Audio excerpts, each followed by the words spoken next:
प्रिय विद्यार्थियों, आज हम लोक प्रशासन बीए पाठ प्रथम प्रशासकीय राज्य की प्रमुख विशेषताओं पर चर्चा करेंगे।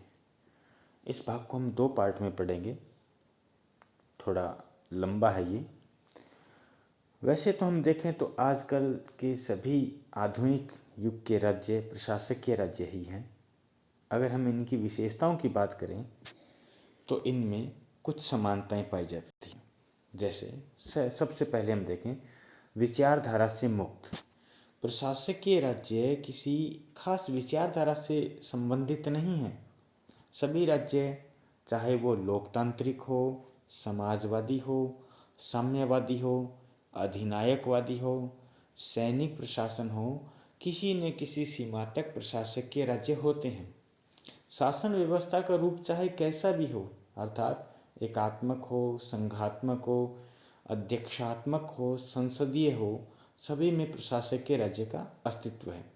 कोई भी शासन व्यवस्था वर्तमान में बिना नौकरशाही के नहीं चल सकती।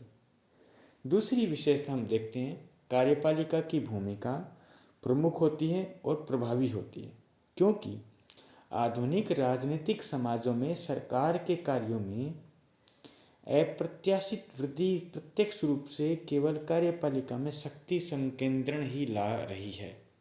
आज मुख्य कार्यपालक यथार्थ में इतनी शक्तियों का प्रयोग करने में सक्षम हो गए हैं कि संपूर्ण शासन तंत्र इन्हीं के चारों तरफ घूमने लगा है।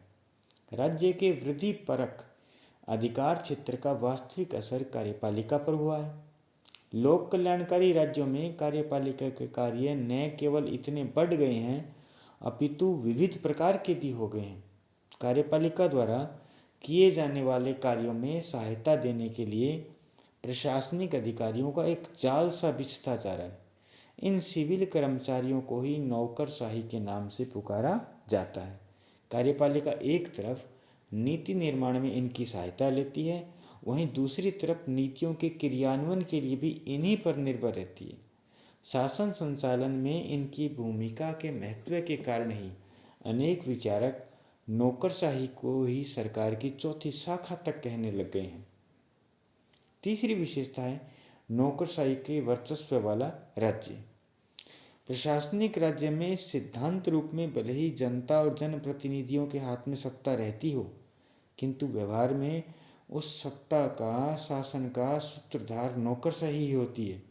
प्रशासनिक अधिकारी राजनीतिक कार्यपालिका को नीति निर्माण के लिए संबंधित आंकड़े उपलब्ध करवाते हैं। कार्यपालिका द्वारा निर्धारित नीति को क्रियान्वित करने के संदर्भ में अपने अधीनस्थों को आवश्यक निर्देश देने, उनके कार्यों का निरीक्षण करने और अन्य उपायों से संपूर्ण कार्यक्रम को पूरी गति देने का काम वास्तव में प्रशासक ही करते हैं। नौकरशाही का नीति निर्धारण में गहरा हाथ रहता है, क्योंकि सार्वजनिक नीति में प्राय ऐसी तकनीकी जटिलताएं होती है जिनके लिए विशेष ज्ञान की आवश्यकता पड़ती है। व्यवस्थापिकाओं में प्रस्तुत किए जाने वाले विधेयक नौकरशाही के द्वारा ही तैयार किए जाते हैं। कार्यपालिका तो केवल नीति निर्देश देकर बाकी सारा कार्य उस पर छोड़ने के लिए मजबूर होती है। चौथी बात हम कह सकते हैं एक गैरिजन स्टेट। एफएम मार्क्स ने प्रशासकीय राज्य को एक गैरिजन स्टेट का नाम दिया है। यह राज्य स्वयं एक किले के समान है, जिसमें नौकरशाही एक सेना के रूप में है, जो स्वयं बाहरी प्रभाव को अपने में आने नहीं देती है। ऐसे राज्य में नौकरशाह अपने ऊपर किसी का अस्तित्व नहीं मानते। वे सर्वोच्च पदाधिकारी होते हैं। वे नीति निर्धारण करते हैं, निर्णय लेते हैं और सरकार का संचालन करते हैं। यहाँ तक कि सेना भी उन्हीं के इशारों पर चलती है। ऐसी प्रणाली में नौकरशाही व्यवस्था का प्रधान अपने नियंत्रण के अधीन क्षेत्र पर स्वामी रहित व्यक्ति की तरह कार्य करता है।